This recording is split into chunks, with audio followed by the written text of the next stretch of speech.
compost, there's these optimal conditions to keep.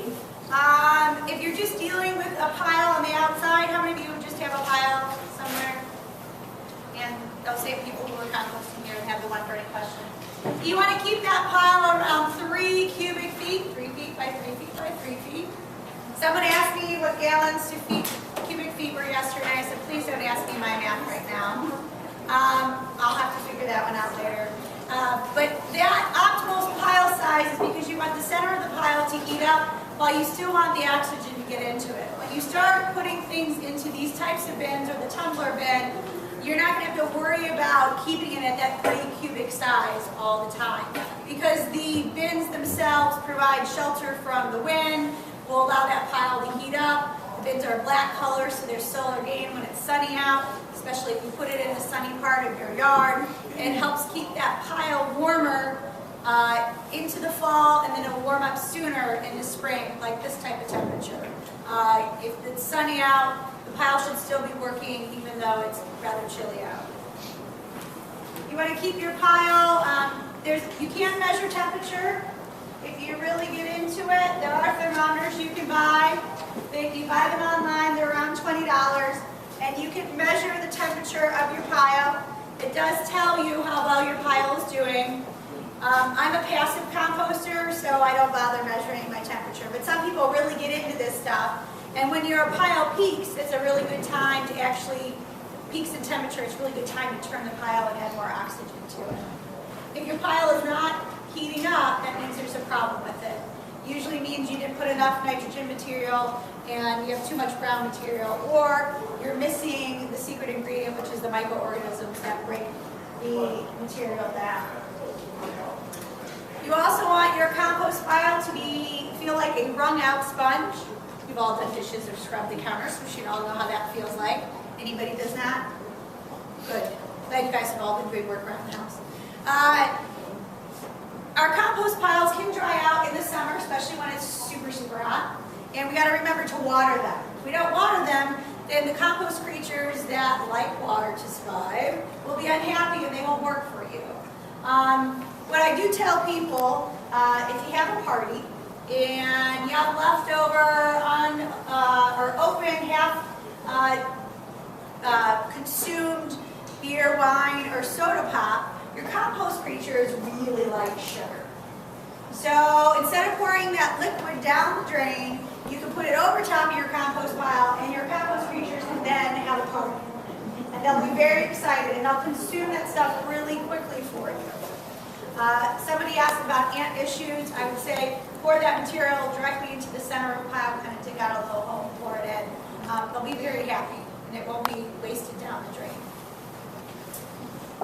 Anytime we add oxygen to the pile, again, these compost creatures like to breathe, and as long as we keep oxygen within that pile, they are going to be activated, and they're going to produce carbon dioxide as their byproduct, as opposed to methane gas.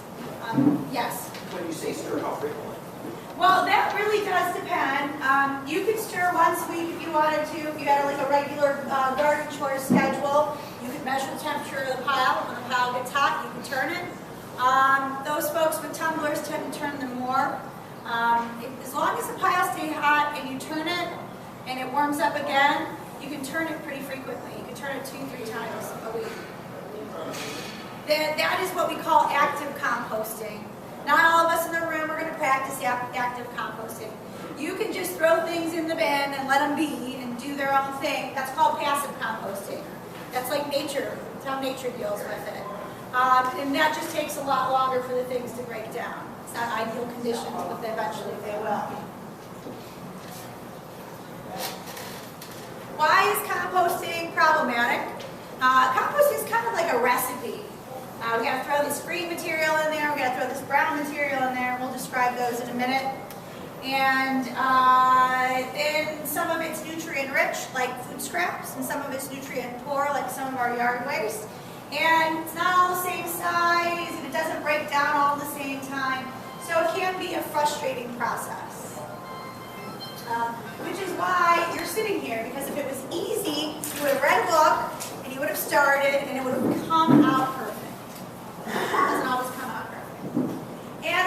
course, we are a society that needs things now and fast. And so we kind of think our compost piles, we're going to put that stuff in there, and within a week we'll have this beautiful compost. Well, it's around 100 days or 2 to 3 months that you can get anything out of it as long as you keep up with the optimal conditions. And if you're passive composting, your conditions aren't going to be optimal. It's going to take over a year to actually produce compost for you. So you also need a little bit of space and then lots of time, patience and time to turn the pile, put the correct things in it, let the little creatures do the things and eat and have their byproducts there for you. And of course, in Northeast Ohio, we don't live in a great area where composting is going to happen year-round. When you move to south, you might get very excited because the composting will happen almost every day of the year. But here, because of the cold weather, our compost piles do go dormant when it goes below freezing. So that is unfortunate. And I've had many people go, oh my God, my compost pile just keeps growing and growing and growing during the winter. Should I still throw things in there? Oh yeah, sure, throw them in there. Because eventually, when the weather gets warm enough, then the compost pile is going to go from inactive to active, and that process is going to start again. So I've heard from people recently that they were all excited that when it warmed up just a little bit earlier in March, that their compost pile was decreasing in size, which means it was working again. But you guys are coming in at the perfect time, because once you put your compost pile on the ground and start adding things to it, it is going to start to work for you. So today we have 3 things that are available for you if you choose in this part of your process to purchase one of the compost bins. We have the ultimate dirt machine. This is what we refer to as the digester. Both of them have, they're clear tubes basically. Oh, there we go. And this one has a flange on the side, and it's going to be dug into the ground.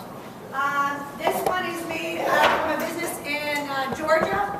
Both of them are made out of recycled contact plastic. Both of them are black because of we want the solar gain, the sun's energy. And if you were to buy this on the market, it would cost a little bit more than here. If you have friends that live in southern Ohio or elsewhere, I think they're also selling these at Kroger's. I have no idea what they retail for at Kroger's. But because up until last year, around this time, these were not produced in this country. If you wanted a model that looked like a digester, you were spending well over $150 because they were being made outside of the country and then they had to be shipped here. And the reason why composters are usually expensive for us is if you order them online, you have these awkward, heavy plastic things. They have a hard time packaging them, and because they weigh a lot, you end up paying the majority of your costs of transportation. So the district, by buying these in bulk, putting them on a truckload, we can lower the price for you and sell them to you at a wholesale price, yes. 1 month's endorsement bills, and that's pretty wonderful.